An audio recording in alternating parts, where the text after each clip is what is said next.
Pemirsa, sejumlah ibu muda geruduk rumah salah satu warga di Kabupaten Bogor, Jawa Barat beberapa hari lalu. Warga yang digeruduk tersebut diduga melakukan penipuan berkedok arisan.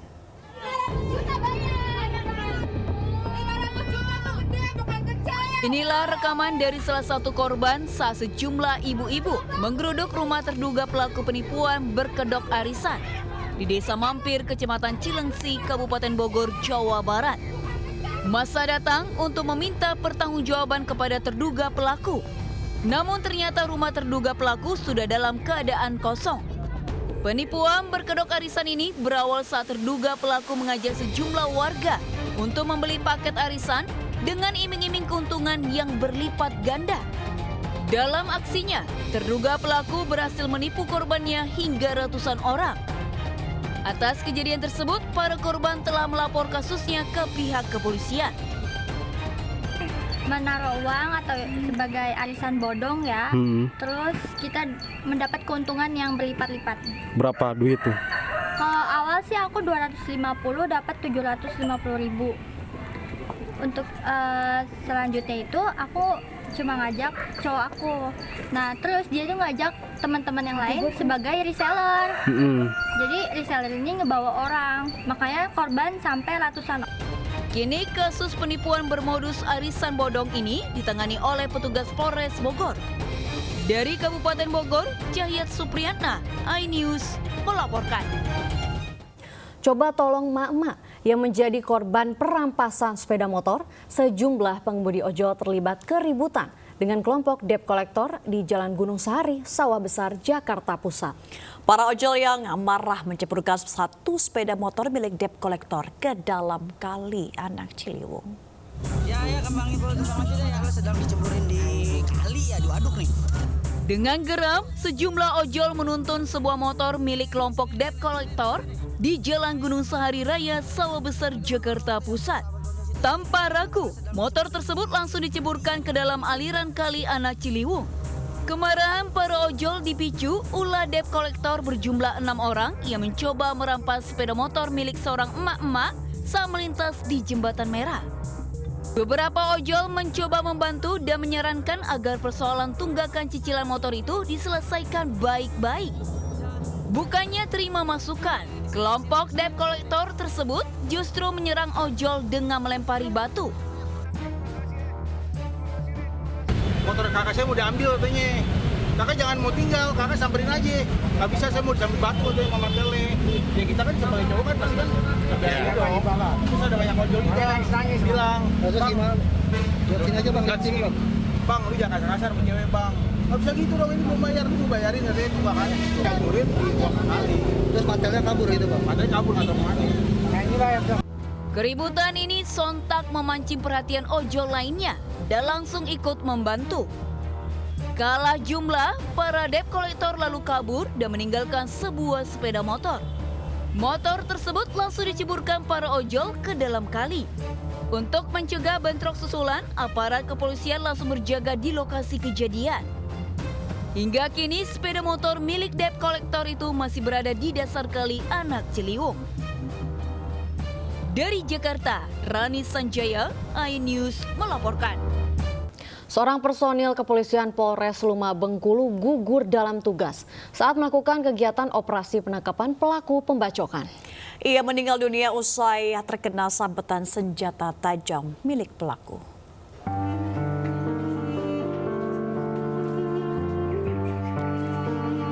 Personel kepolisian Polres Lumah, Bribda Sony Bintang Alfalah, dibawa langsung ke rumah duka usai meninggal dunia setelah gugur dalam bertugas Jumat malam lalu. Bribda Sony merupakan anggota Satreskrim Polres Lumah ini meninggal dunia setelah melakukan kegiatan operasi penangkapan pelaku pembacokan, yakni Ardan dan 2 orang anaknya berinisial RK dan JK yang terjadi di Kelurahan Puguk, Kecamatan Seluma Utara, Kabupaten Seluma, Provinsi Bengkulu. Ia terkena sabetan senjata tajam milik pelaku yang mengenai kedua pergelangan tangan, kaki, dan belakang pelipis telinga, hingga nyawa korban tak tertolong. Kapolres Lumah AKBP Arif mengatakan dalam baku tembak yang terjadi, RK, anak dari pelaku yang berusia 13 tahun juga tewas di tempat kejadian. Sementara jika kakaknya berhasil melarikan diri ke hutan. Sebelumnya polisi telah memberikan tembakan peringatan ke udara, namun pelaku Ardan dan 2 anaknya tak menghiraukan dan justru menyambatkan senjata tajam ke arah polisi secara membabi buta. Pada saat melakukan penangkapan dari anggota sendiri, dari tersangka sendiri melakukan perlawanan dengan menggunakan parang. Ya, dan untuk anggota 2 orang yang terdepan karena tidak bisa mengelak lagi, akhirnya terjadilah pembacokan itu. Saat ini kasus tersebut masih dalam penyelidikan pihak kepolisian Polres Luma. Sementara Bribda Sony dimakamkan di tempat pemakaman umum Padang Jati, Kota Bengkulu di Jalan Beringin, Kelurahan Padang Jati. Sementara ini waktu itu dapat PR ke Seluma, dia ditugaskan di reskrim. Di reskrim, apapun tugasnya dia laksanakan dengan baik sampai dia mengembuskan nafas terakhirnya. Selain Bribda Sony, Kanit Pidum Satreskrim Polres Seluma Ibda Bambang Ilyadi juga terkena luka sabetan senjata tajam di 2 pergelangan tangannya saat menangkis bacokan parang pelaku. Dari Bengkulu, Edro Diwirawan melaporkan. Petugas gabungan Polsek Sunggal bersama Koramil dan Muspika Kecamatan Medan Sunggal menggerebek kampung narkoba di kawasan Gang Pantai. Petugas bakar mesin judi serta pondok yang digunakan sebagai tempat mengkonsumsi narkoba.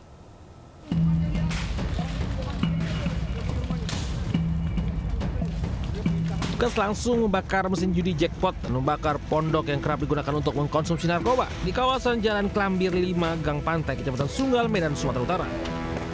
Sebelumnya penggerebekan di kampung narkoba dipimpin langsung Kapolsek Sunggal, Kompol Bambang Gunanti Huta Barat.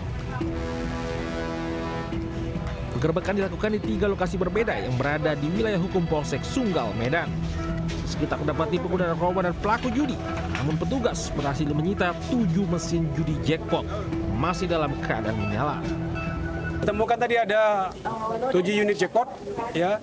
Kemudian ada beberapa alat hisap, ya, untuk menggunakan sabu, dan semuanya kita amankan, kita bawa ke Polsek untuk proses lebih lanjut. Dari beberapa penggeledahan yang kita lakukan, tidak ada kita temukan. Ke depan, harapannya tempat ini nanti mungkin kami bisa berkoordinasi lebih lanjut dengan Forkopimda. Nantinya bersama dengan pihak Kecamatan Medan Sunggal akan dibangun posko serta dilaksanakan kegiatan positif untuk mencegah terjadinya peredaran narkoba di lokasi ini. Dari Medan, Sumatera Utara, Ahmad Ridwan Nasution melaporkan.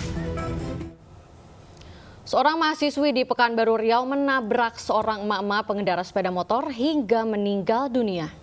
Pelaku yang baru pulang dari tempat hiburan malam diduga mengkonsumsi narkoba dan minuman keras.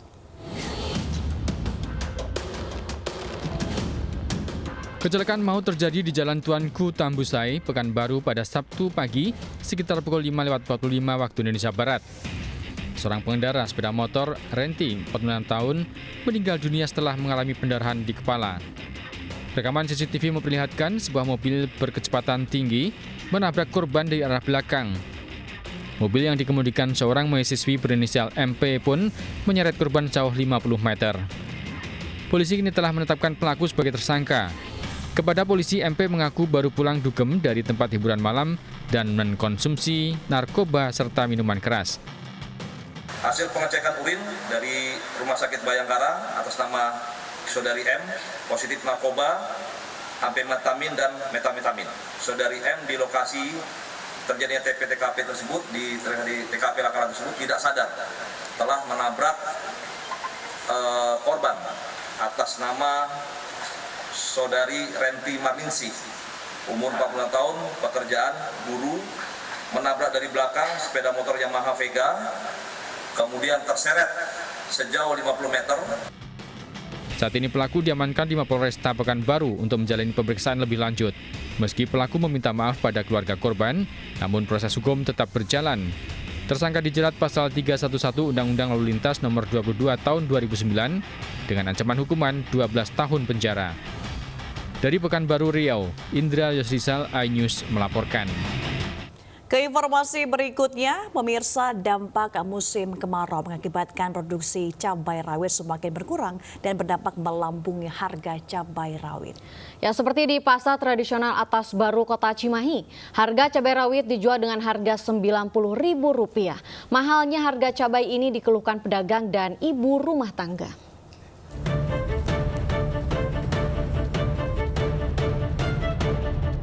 2 pekan terakhir, harga komoditas jenis cabai terus meroket. Salah satunya terjadi di pasar tradisional Atas Baru Kota Cimahi. Cabai rawit merah dari sebelumnya harga Rp60.000 per kilogramnya menjadi Rp90.000 per kilogramnya. Cabai keriting merah sebelumnya Rp50.000 naik menjadi Rp60.000 per kilogram. Harga cabai Tanjung Merah sebelumnya Rp50.000 per kilogramnya menjadi Rp60.000 per kilogram. Menurut pedagang, akibat kemarau, harga semua jenis cabai mengalami kenaikan yang sangat signifikan. Hal itu disebabkan karena berkurangnya pasokan dari petani di sejumlah daerah penghasil cabai. Kondisi itu berdampak terhadap omset penjualan yang menurun. Berkurang karena mungkin kemarau ya. Jadi harganya sekarang berkisar Rp90.000 per kilo. Asalnya berapa, Pak? Asalnya cuma Rp60.000. Dikurangi belinya. Biasanya kalau beli berapa, Bu? Ya paling banyak ya setengah kilo lah. Setengah kilo. Kalau sekarang berapa? Kita orang makan. Kalau sekarang kan mahal. Jadi berapa? Paling ya seperempat sih untuk yang merah aja. Yang merah ya. Kini masyarakat dan pedagang berharap musim kemarau segera berakhir. Harga kebutuhan pokok di pasar segera kembali normal. Dari Kota Cimahi, Jawa Barat, Iwono Wahyu melaporkan. Pemirsa, krisis air bersih mulai melanda warga di Blora, Jawa Tengah akibat musim kemarau yang panjang. Warga harus antri berjam-jam untuk mendapatkan air bersih. Musim kemarau membuat krisis air bersih mulai dialami warga desa Kamolan, Blora, Jawa Tengah. Untuk mendapatkan air bersih dengan menimbanya dari dalam sendang, itu pun warga harus bersabar mengantri berjam-jam lantaran sumber air di sendang sudah mulai surut. Warga mengaku krisis air bersih sudah mulai dirasakan sejak sebulan terakhir. Sejumlah sumur milik warga sudah mulai mengering karena tidak adanya sumber air. Warga berharap adanya bantuan air bersih dari pemerintah. Hampir 1 bulan. Terus selama ini ngambil air di mana ini? Ngambil air ini antri dikit-dikit Di sendang ya? di sendang. Ini airnya juga sudah menipis, Mbak ya? Airnya menipis, satu timbok tidak penuh itu loh. Kelihatan air ya sekitar 1 bulanan itu. Airnya sumber nggak ada? Ya, sudah nggak keluar sumbernya. Keluarnya cuma sedikit-sedikit ngantri.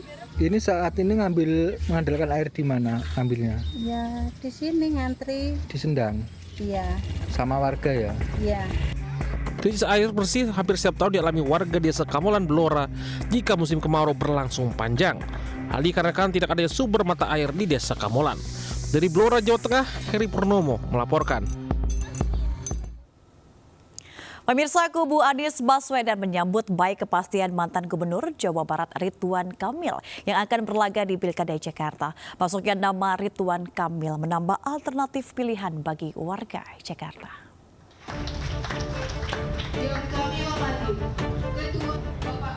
Masuknya mantan Gubernur Jawa Barat Ridwan Kamil dalam bursa Pilkada Jakarta disambut baik kubu Anies Baswedan.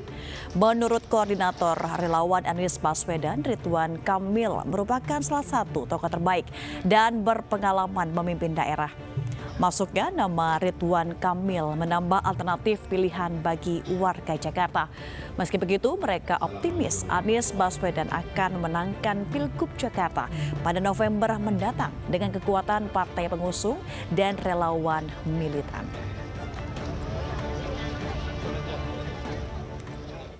Karena menurut kami Pak Ridwan Kamil adalah salah satu putra terbaik bangsa yang berproses dari bawah sejak menjadi wali kota Bandung sampai gubernur Jawa Barat. Rencana pencalonan Bapak Ridwan Kamil oleh Partai Golkar di Jakarta sangat baik agar warga Jakarta mempunyai alternatif calon pemimpin di Jakarta. Pemirsa, pemerintah melarang penjualan rokok secara ketengan serta di sekitar kawasan pendidikan dan tempat bermain anak. Tujuannya jelas agar kaum muda tak tersentuh rokok yang katanya membuat candu. Meskipun begitu, kebijakan ini banyak ditentang warung kecil karena menurunkan omset mereka.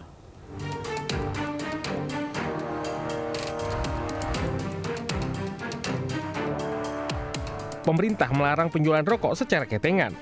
Melalui peraturan pemerintah nomor 28/2055 tentang kesehatan, pemerintah melarang penjualan produk tembakau dan rokok elektrik dengan radius 200 meter dari sekolah maupun kawasan bermain anak. Tujuannya jelas, yaitu menekan prevalensi atau angka kasus perokok anak. Untuk masa depan bangsa bebas tembakau, kebijakan ini memang harus diterapkan secara tegas. Apalagi saat ini banyak warung yang menjual rokok dan lokasi tak jauh dari sekolah. Seperti di kawasan Rawamangun, Jakarta Timur. Warung yang menjual rokok ini hanya 50 meter dari SMK Negeri 26. Penjual pun mengakui sebagian pelanggannya adalah anak sekolah yang justru beli secara ketengan. Mereka mengaku merokok sebagai bentuk eksistensi diri. Meski para penjual setuju penerapan peraturan itu, namun para penjual juga mengaku keberatan karena warga biasa juga turut membeli rokok secara ketengan karena tak mampu membeli sebungkus. Barang kita jual, jadi kan mereka membeli, kecuali kalau emang dihapuskan baru bisa. Tapi kalau selama masih dijual, otomatis anak-anak kayak generasi anak-anak sekolah kan pada ingin mencoba. Lebih baik diketeng, lebih lebih laku kalau diketeng kan daripada bungkusan. Jarang orang beli bungkusan tertentu kalau yang beli bungkusan itu. Kalau ketengan kan banyak, apalagi kita lingkungannya kan anak-anak fotokopi kan, mesti terjangkau lah kalau dia ngeteng. Rokok suruh jangan beli eceran kurang setuju Bang, lebih tepatnya ya. Karena kasihan bagi yang apalagi ya aneh pribadi, ini tukang parkir, ya apalagi yang kayak ojol yang kerjanya serabutan lah Bang, gitu, kurang setuju. Di sisi lain, praktisi kesehatan sangat mendukung penerapan pelarangan tersebut. Jumlah perokok di Indonesia mencapai 70 juta orang dengan sekitar 4,9 juta atau 7,4% adalah perokok anak-anak. Diharapkan pelarangan membeli rokok ketengan bisa menggerus penjualan rokok, terutama perokok di bawah umur. Apalagi dampak rokok sangat merugikan bagi kesehatan, terutama anak-anak. Nikotin dan zat berbahaya dalam rokok menyebabkan terganggunya perkembangan otak. Rokok juga menyebabkan bisa meningkatkan resiko serangan jantung di usia muda. Tentu saja untuk anak-anak juga ada bahayanya. Jadi rokok ini punya bahaya bisa menghambat pekerjaan otak. Jadi menghambat kecerdasan pertumbuhan perkembangan otak bagi anak-anak. Dan juga selain efek kecanduannya, karena orang selama ini pikir kan kecanduannya aja. Padahal kecanduan ini ya sebenarnya berdampak juga buruk juga. Karena bisa berkurangnya fokus dan juga tentu saja bagi anak-anak. Kalau dia dari awal terkena exposure dari zat rokok yang bisa bikin orang inflamasi, peradangan kronis, itu bisa bikin penyakit paru dan penyakit jantung di kemudian hari. Penerapan pelarangan penjualan rokok secara ketengan ini diharapkan bisa untuk menjaga anak-anak dari keburukan tembakau. Namun di sisi lain, pemerintah juga ditantang untuk menjaga agar pelarangan itu tidak merugikan para penjual maupun petani rokok yang notabene rakyat kecil. Dari Jakarta, Selamat Rahmat, Sutrisno melaporkan. Pemirsa, PT MNC Asuransi Indonesia atau MNC Insurance jalin kerjasama dengan perusahaan jasa perawatan otomotif Skuto Paint. Kerjasama ini akan memberikan perlindungan bagi para pemilik kendaraan. Anak usaha PT MNC Capital Indonesia Tbk, PT MNC Asuransi Indonesia atau MNC Insurance berkolaborasi dengan Skuto Paint untuk menghadirkan perlindungan kecelakaan bagi pemilik kendaraan. Kerjasama strategis ini memberikan manfaat asuransi kecelakaan diri dari MNC Insurance bagi pelanggan Skuto yang melakukan minimal 5 kali pengecatan atau perbaikan kendaraan. Dan kami akan terus maju untuk membuat asuransi-asuransi inovatif. Contohnya dengan Skuto ini, dan terima kasih kepada pihak Skuto yang sudah menjadi partner yang luar biasa buat kami. Dengan adanya kerjasama ini, 5 panel ke atas yang melakukan cat di Skuto Paint itu otomatis tercover asuransi dalam waktu sebulan. Jadi meskipun panelnya berbeda, tinggal kembali, ya tinggal ngeklaim asuransinya. Sinergi dengan MNC Insurance diharapkan mampu meningkatkan loyalitas pelanggan Skuto Paint di seluruh Indonesia. Tim Liputan iNews melaporkan. Pemirsa, gelaran BNI Expo 2024 yang digelar di AIS BSD Tangerang, Banten pada 2 hingga 4 Agustus 2024 menghadirkan berbagai program menarik sebagai rangkaian dalam acara HUT ke-78 BNI. MNC Life hadir memberikan perlindungan berupa asuransi jiwa bagi nasabah yang bertransaksi di BNI Expo 2024. MNC Life hadir dalam gelaran BNI Expo 2024 yang digelar dalam rangka menyemarakan ulang tahun BNI yang ke-78 di AIS BSD Tangerang, Banten. Digelar 2 hingga 4 Agustus 2024, MNC Life memberikan perlindungan asuransi jiwa kredit bagi nasabah yang bertransaksi. Sebagai bank besar, BNI tentu memiliki potensi yang luar biasa, di mana MNC Life di bawah MNC Group akan mendampingi Bank BNI dalam memberikan perlindungan kepada nasabah Bank BNI seluruh Indonesia. Bukan hanya sekedar expo gitu ya, tetapi kami juga memberikan solusi finansial untuk para nasabah kami.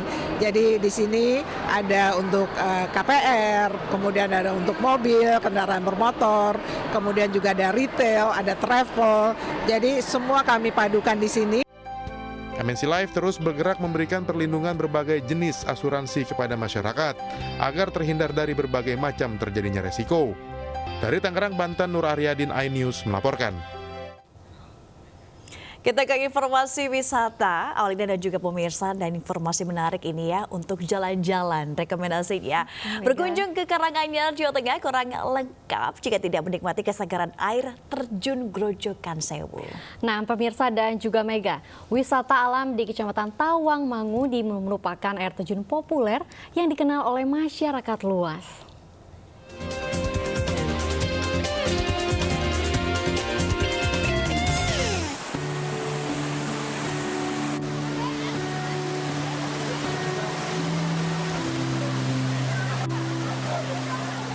Air terjun Grojogan Sewu terkenal dengan aliran airnya yang deras dengan ketinggian hingga puluhan meter. Kondisi ini membuat air terjun ini memiliki pemandangan yang menakjubkan dengan hembusan angin yang sejuk. Air terjun Grojogan Sewu menyimpan beberapa keunikan. Salah satunya adalah adanya 1.250 buah anak tangga yang harus dilewati wisatawan. Wisatawan yang masuk dari loket 1 bakal melintasi 550 anak tangga menurun ke arah air terjun.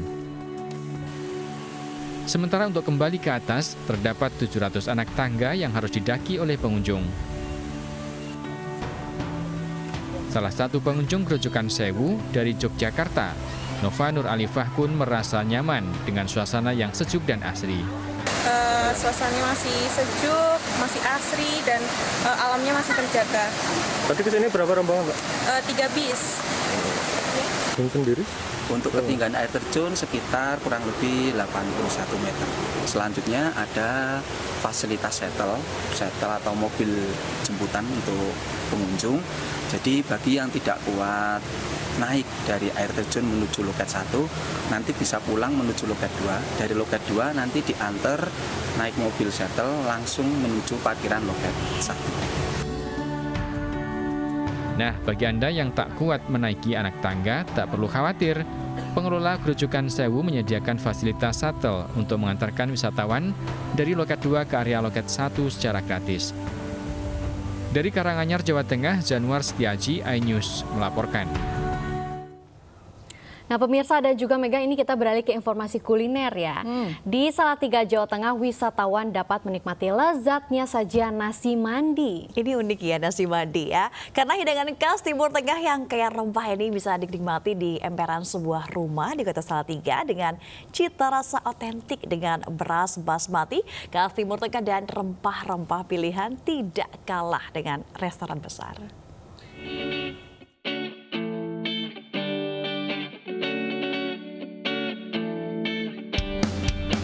Inilah nasi mandi di emperan Warung Anim Tingkir, Kota Salatiga. Tampilannya tak kalah menggoda dibandingkan dengan nasi mandi pada umumnya. Setiap butir nasi basmati yang panjang-panjang dan berbalut bumbu rempah menyimpan kelezatan yang otentik. Untuk membuat nasi mandi yang lezat sebenarnya tak terlalu sulit. Kelengkapan bumbu-bumbu rempah seperti lada hitam, lada putih, kapulaga, bunga lawang, jinten, ketumbar, cengkeh, bawang putih dan bawang merah, kayu manis, gula, garam, margarin, bawang bombay, serta cabai hijau dan kismis menjadi kunci kelezatan nasi mandi. Semua bumbu rempah kemudian ditumis hingga harum, kemudian ditambahkan air dan serbuk kunyit. Berikutnya potongan ayam dimasukkan ke dalam campuran bumbu dan masak hingga matang. Ayam kemudian diangkat, sementara sisa air kaldu digunakan untuk menanak beras basmati. Rasanya tentunya gurih. Dan nasinya pas, rasanya enak sekali. Dan sajiannya rapi dan Di Padang enak sekali. Berapa lah? Kalau di sini dengan tempat yang sederhana bisa menikmati makanan yang cukup mewah, enak juga dengan rasa yang gurih. Jadi yang utama adalah saya ingin memperkenalkan bahwasanya ayo kita coba kuliner yang terbaru. Mungkin di Salatiga belum ada, kita coba. Kenapa enggak? Saya bilang gitu aja. Bagi pecinta kuliner di Salatiga, warung Anim menjadi alternatif untuk mencicipi kelezatan nasi mandi dengan harga yang terjangkau. Bagi pengunjung yang menginginkan nasi mandi dengan daging kambing, bisa melakukan pemesanan terlebih dahulu. Dari Salatiga, Jawa Tengah, Taufik Budi Nur Cahyanto, iNews melaporkan. Pemirsa, dalam lawatannya ke Jawa Timur, Menteri Pariwisata dan Ekonomi Kreatif Sandiaga Salahuddin Uno mendorong para pelaku gastronomi menggunakan kekuatan budaya guna mengenalkan kuliner. Ya, Sandiaga Uno juga mempromosikan produk fashion khas Malang saat menghadiri acara Kata Kreatif. Menteri Pariwisata dan Ekonomi Kreatif Sandiaga Salahuddin Uno menghadiri acara Nemuin Komunitas atau Netas di Ada Apa Kopi di Malang, Jawa Timur. Sandiaga mendorong para pelaku gastronomi untuk memperkuat narasi budaya dalam mengenalkan kuliner khas Malang melalui konten kreatif atau yang disebut Storynomics. Gastronomi bukan hanya tentang makanan, tetapi juga tentang budaya, sejarah, dan identitas bangsa. Sementara itu, dalam acara Beli Kreatif Desa Wisata Betty Dewi 2024 di Kampung Heritage Kayu Tangan, Kota Malang, Sandiaga juga mendorong pengelola desa wisata untuk mengemas paket wisata lebih menarik dan bisa onboarding secara digital. Kita sepakat untuk memfasilitasi seluruh UMKM yang memiliki hak kekayaan intelektual untuk didaftarkan dan dilindungi. Yang kedua, kita tadi juga mengajak para animator yang ada di Kabupaten Malang untuk berpartisipasi melalui program workshop ini ke program apresiasi kreasi Indonesia maupun program business matching dengan calon buyer di luar negeri. Di Pendopo, Kabupaten Malang, Sandiaga juga hadir mempromosikan produk fashion khas Malang pada acara Kata Kreatif. Menurut Sandiaga, ekosistem ekonomi kreatif yang kuat dapat menjadi daya dukung keberadaan destinasi wisata, termasuk desa-desa wisata yang ada di Kabupaten Malang. Dari Malang, Jawa Timur, Priyo Pandu Aji, iNews melaporkan. Pemirsa, masyarakat Banjarmasin, Kalimantan Selatan antusias mengikuti berbagai kegiatan mulai dari bazar UMKM, pertunjukan bakat, wahana bermain anak, hingga lomba memasak. Kegiatan ini merupakan salah satu perhelatan rakyat yang dilakukan serentak di Indonesia untuk merayakan perjalanan 17 tahun sebuah perusahaan pembiayaan konsumen.